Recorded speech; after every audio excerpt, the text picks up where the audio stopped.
Scorpio 4, youth, holding up a candle.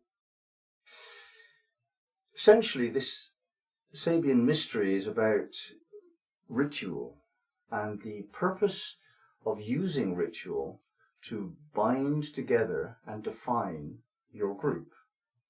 Now, of course, we could be thinking about sacred ritual, the lighting of candles, the burning of incense, the intonation of the name of God.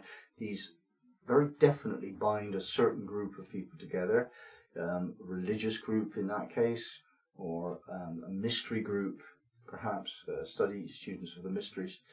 But ritual can also be going to a football match when your home team is playing, or going to the pub on a Friday night every Friday, or there are other ways to express ritualistic behaviour.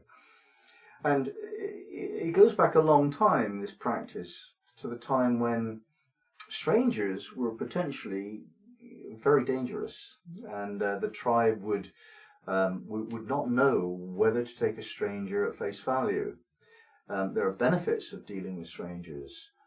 Trade, of course, but also keeping the line strong. We can't continue to breed with a very small number of people without consequences that we don't want. So trade and finding new blood are really important reasons to accept strangers into your midst as a group. And yet strangers also bring the possibility of later war. They could be spies, they could notice the weakness of your community and inform a stronger neighbour that we're vulnerable. So rituals were developed partly to reconnect with the source, the binding back process of religion to make ourselves aware of the transcendental aspect of life. Rituals can do that, and they do that. And yet, rituals are also important for worldly purposes, for guarding our space. Now, the stranger who comes and does not know how to pray the same way that we pray, or to eat the same way that we eat, or to enjoy courtship rituals, or attitudes of being towards men and towards women and towards children, which are all quite clearly defined, really, by our group. We learn them unconsciously in childhood, and we grow up knowing them without ever having learned them consciously. Strangers didn't go through that experience. Now, strangers from a distant village or a distant city who can actually tune in quite quickly to our rituals because they're very similar to their rituals, they're easier for us to assimilate into our group because there's this sense of the group having many different levels of definition. Not only am I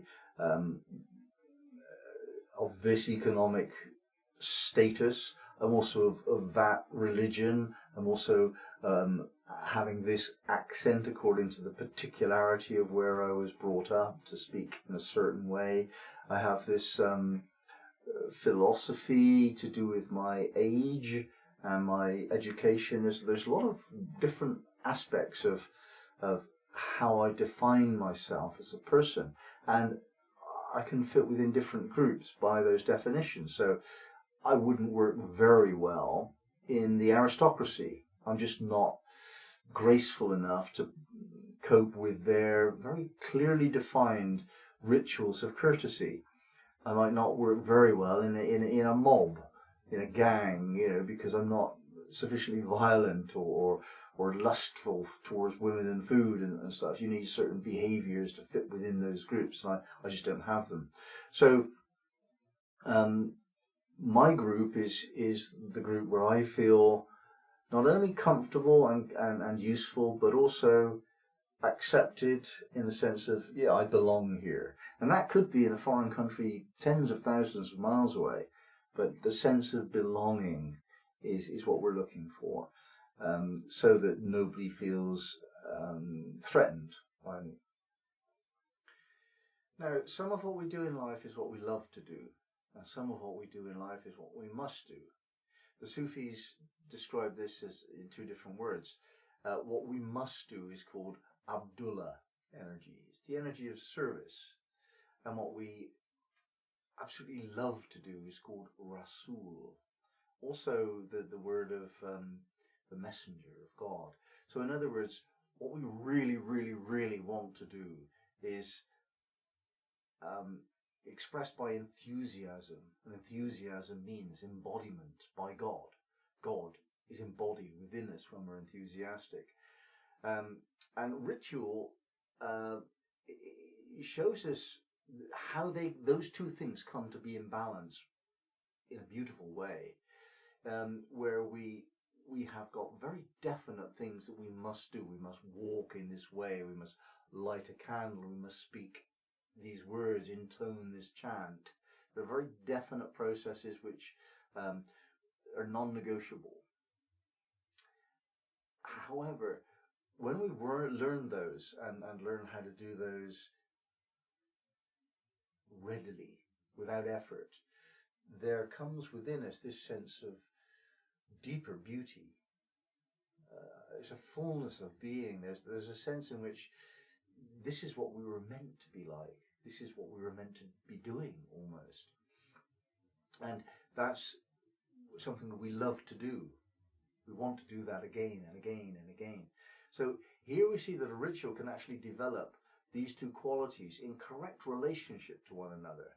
An incorrect relationship would be where you're serving too much, for example, and you go to work in order to serve somebody else's ambition, to receive some money, to pay almost for what you want in life, like your rent and food, but not quite enough to get you all that you want in life. And we just serve and serve and serve, and we serve the kids, and we serve the spouse, and we serve everyone, and we do it partly because we feel a sense of duty and an obligation even, or even guilt for some people. That's potentially going to drive us into some state of being an automaton, lacking creative expression. So ritual is partly to take that energy of service and show you how beautiful that can be. So if we're caught up in a period of time when our role is one of service, we have sometimes to think about the longer term.